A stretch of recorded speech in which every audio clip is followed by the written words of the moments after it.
Welcome po sa aking channel. Sa mga nakapag-subscribe na po, thank you very much. At sa mga hindi pa po, please subscribe na para ma-update po kayo sa mga panibagong video na i-upload ko.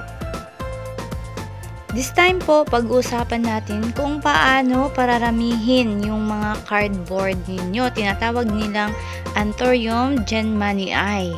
So, isa po ito sa collector's item. Sa mga nagko-collect ng plants, sigurado mayroon na sila nito. At sa mga nag-uumpisa pa lamang, maganda pong magsimula kayo sa pagkukulik ng cardboard dahil ito po ay isa sa mga napakadaling alagaan na tanim. Medyo may kamahalan nga lang pero worth it naman po pag mayroon kayo nito. Dalawang variety po yung ating ipopropagate ngayon. Una itong cardboard twist at ito namang isa ay pagoda. Kasi iba't iba po ang variety ng cardboard o Anthurium genmanii.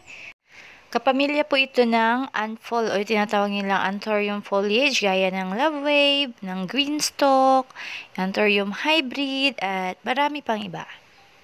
So ito po yung itsura ng twist kapag lumaki siya. Yung ating itatapkat po mamaya ay yung maliit pa. Ganito naman po yung itsura ng pagoda cardboard pag lumaki siya. Saka lamang po siya lalaki pag tapos na po siya sa panganganak. So, ipapakita ko po sa inyo kung paano ginagawa yung sinasabi nilang pagtatapkat. Top cutting po. Isang paraan po ito para makapagparami po tayo ng tanim. Yung pinakita ko po kanina na cardboard twist, so ito po yung maliit niya. Ngayon naman po, itatapkat natin ito na ganito pa siya kaliit.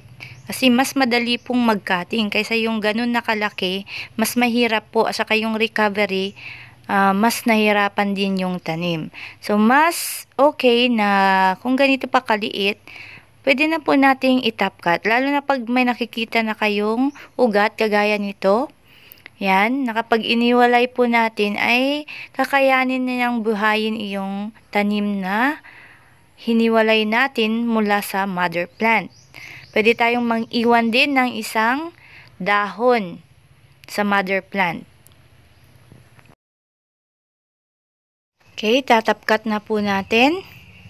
So, dahan-dahan lang po para hindi mapuputol yung mga ugat. Ayan. So, miwalay na. Bunutin na lang po natin. Ayan. Dahan lang. Okay. So, ganun lang po kadali ang pagtatapkat. Makita nyo, may dalawa pong dahon na naiwan. Ayan, sa mother plant. Applicable din po ito sa ibang variety ng cardboard or Anthurium foliage. So, after few months po, asahan natin na may panibagong sibol na tutubo mula dito sa mother plants. At magkakaroon tayo ng mas marami pang cardboard twist.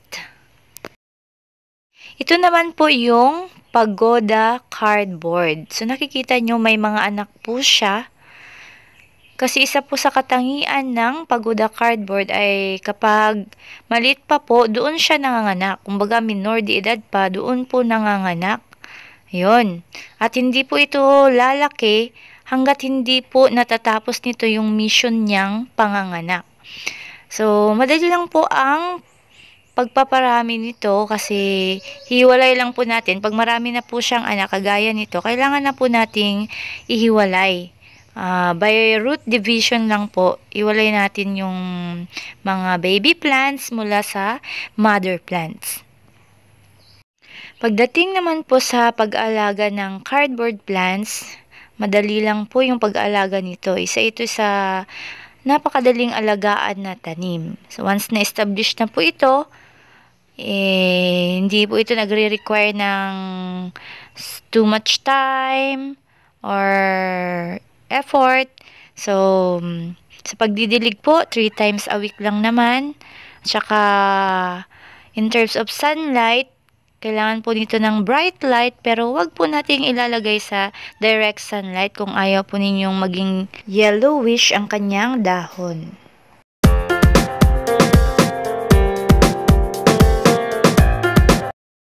So ito po, ihiwalay lang po natin yung baby plants mula sa mother.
So, ito po yung pinaka-mother nila at may 5 po tayong baby plants na nakuha. Ayan.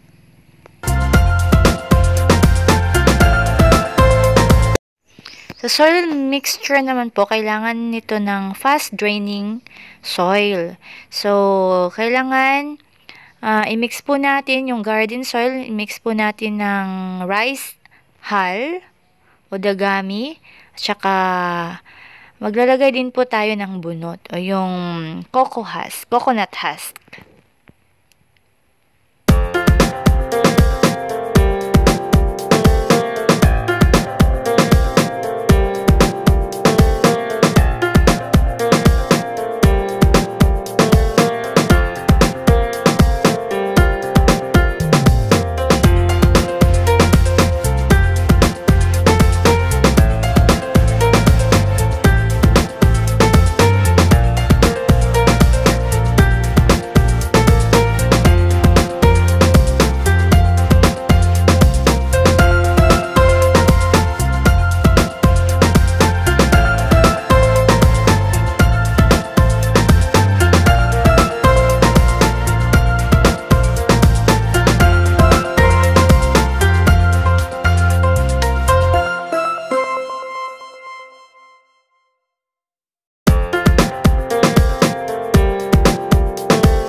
So, ito po yung dalawang mother plant, twist cardboard mother plant. Ito na yung pagoda. So, dito po nanggaling itong ilang anak po. 1, 2, 3, 4, 5. So, may 5 anak. Ito, isa naman ang nakuha natin dito. By root division pa rin. So, asahan po natin na itong mother plant, mga few months or ilang months ay magbibigay ulit ito ng anak na pwede na naman natin i-cutting pag establish na siya, and then ito pwedeng manganak pa ito, pero kung hindi na po siya manganak ay doon na po siya magsisimulang lalaki. Ito nga po pala yung mother plant ng malaking twist cardboard na pinakita ko sa inyo kanina. Ayun, yung nasa kabila. So, medyo yellowish yung dahon yun kasi nga malaki na nung tinapkat. Medyo nahirapan makarecover. At ito na, mayroon ng bagong sibol.